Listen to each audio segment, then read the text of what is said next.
নমস্কার বন্ধুরা, ফেমাস দুলন্স কিচেনে আপনাদের সবাইকে স্বাগত জানাই।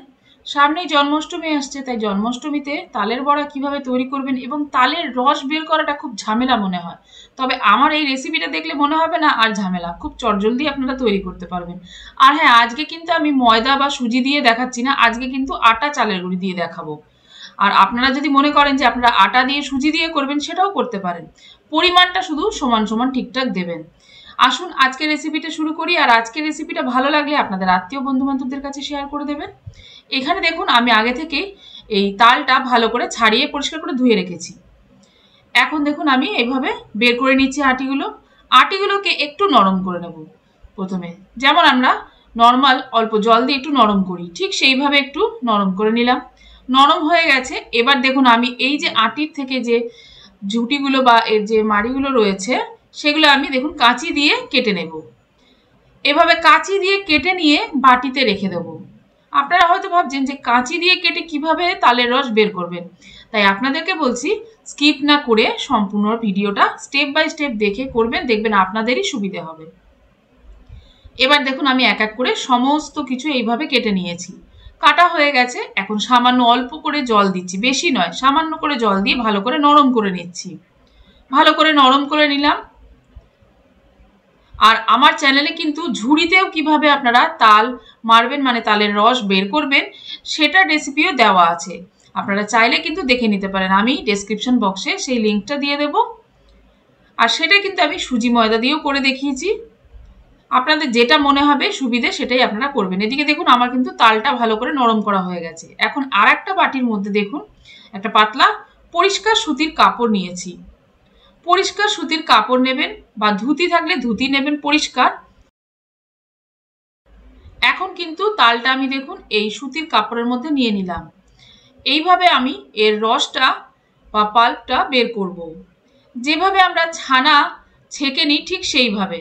এবার দেখুন এইভাবে আমি ভালো করে এর যে পুরো রসটা, সেই রসটা দেখুন কিভাবে বের করছি। এটা করলে আপনাকে ডবল করে ছাঁকতেও হলো না, আবার এদিকে পাল্পটা খুব সুন্দর বেরিয়ে গেল।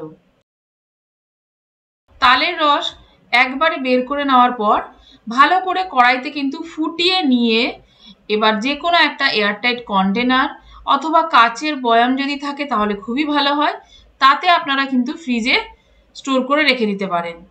যেটা কি আপনাদের সুবিধে হবে, যখন খুশি তালের রস বের করে বড়া হোক বা তালের লুচি হোক বা তালের রুটি, যেটাই আপনারা করেন সেটা কিন্তু চটজলদি করে ফেলতে পারবেন।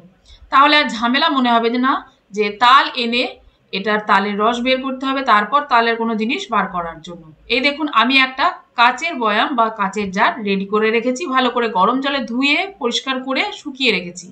এর মধ্যে আমি এই তালটা জ্বালিয়ে কিছুটা ভরে রেখে দেবো ডিপ ফ্রিজে। মিষ্টির জন্য দিয়ে দিলাম এখানে চিনি, আর দিয়ে দেবো এখানে খুব সুন্দর একটা সফটনেস আসার জন্য বা খাস্তা ভাব আসার জন্য ঘি। এরপর দিয়ে দিলাম 1 বাটি পরিমাণ চাল গুঁড়ো, আবার 1 বাটি পরিমাণ আটা। চাল গুঁড়ো বা আটা যেটাই আপনারা ব্যবহার করেন, সেই যে বাটিতে দেবেন সেই বাটি অনুপাতে কিন্তু দুটোই সমান সমান দেবেন। যদি আপনারা ময়দা ব্যবহার করেন তাহলেও সেম পদ্ধতি, সেই সেমই হবে। আর পরিমাণটা একদম পারফেক্ট রাখবেন, তাহলে আপনাদের তালের বড়া খুব সুন্দর হবে। মেশানো হয়ে গেছে সব কিছু। দিয়ে দিচ্ছি এখন কোরানো নারকেল, সামান্য দিলাম, দিয়ে ভালো করে মিশিয়ে নেব। আজকে আমি আপনাদেরকে কিন্তু সর্ষের তেলে ভেজে দেখাবো। চাইলে আপনারা কিন্তু সর্ষের তেলেও ভাজতে পারেন, সর্ষের তেলে ভাজলেও কিন্তু খুব সুন্দর সেন্ট হয়। তাই আজকে আমি আপনাদেরকে সর্ষের তেলে দেখাবো। দেখুন সর্ষের তেল বসিয়ে দিয়েছি কড়াইতে, আর ভালো করে গরম করে নিচ্ছি। যতক্ষণ না কাঁচা তেলের গন্ধটা যাচ্ছে ততক্ষণ কিন্তু বড়া ভাজবেন না, তাহলে কিন্তু আপনাদের বড়া ভালো হবে না। এবার দেখুন তেলের আমার কালারটাও চেঞ্জ হয়ে গেছে, দেখে নিশ্চয়ই বুঝতে পারছেন। তাই আমি এখন কিন্তু দিয়ে দিলাম এক এক করে বড়াগুলো ভাজার জন্য। আর এই সময় গ্যাসের ফ্লেমটা মিডিয়ামে দিয়েছি, দিয়ে ভালো করে এপিট ওপিট করে লাল লাল করে ভেজে নেব। তাহলে দেখলেন কত সহজেই তালের বড়া এবং তালের রস কিভাবে তৈরি করে স্টোর করে রাখবে, আমি সম্পূর্ণটাই আপনাদেরকে ডিটেলসে বললাম এবং দেখালাম। আশা করব আপনাদের কোনো জায়গায় অসুবিধা হয়নি। আর যদি কোনো রকম অসুবিধা হয়ে থাকে তাহলে কিন্তু আপনারা আমাকে জানাতে পারেন কমেন্টের দ্বারা। আর আজকের রেসিপি যদি ভালো লাগে তাহলে লাইক ও সাবস্ক্রাইব করার জন্য অনুরোধ করছি। আর সঙ্গে থাকা বেল বাটনটা প্রেস করে দেবেন, তাহলে যখনই আমি নতুন কোনো রেসিপি আপলোড করব সবার প্রথম আপনার কাছে নোটিফিকেশান যাবে। আর এইভাবে আমার দাদু যেহেতু ভাজতো, তাই আজকে আমি চেষ্টা করলাম আমার দাদুর মতোই আজকে আমি আপনাদেরকে করে দেখানোর। আশা করব আজকের রেসিপি ভালো লাগলো। আবার চলে আসবো একটা নতুন রেসিপি নিয়ে। আর তালের যদি আর অন্য কোনো রেসিপি আপনাদের জানার ইচ্ছে থাকে সেটাও কিন্তু আমাকে জানাতে পারেন। দেখুন কতটা সফট হয়েছে, এবং আপনাদেরকে আমি একটু ভেঙেও দেখিয়ে দিচ্ছি যে ভেতরটা একদমই কিন্তু কাঁচা নেই। দেখুন একদম কিন্তু কাঁচা নেই। তাহলে দেখলেন, আজকের মতো এই পর্যন্তই। ধন্যবাদ।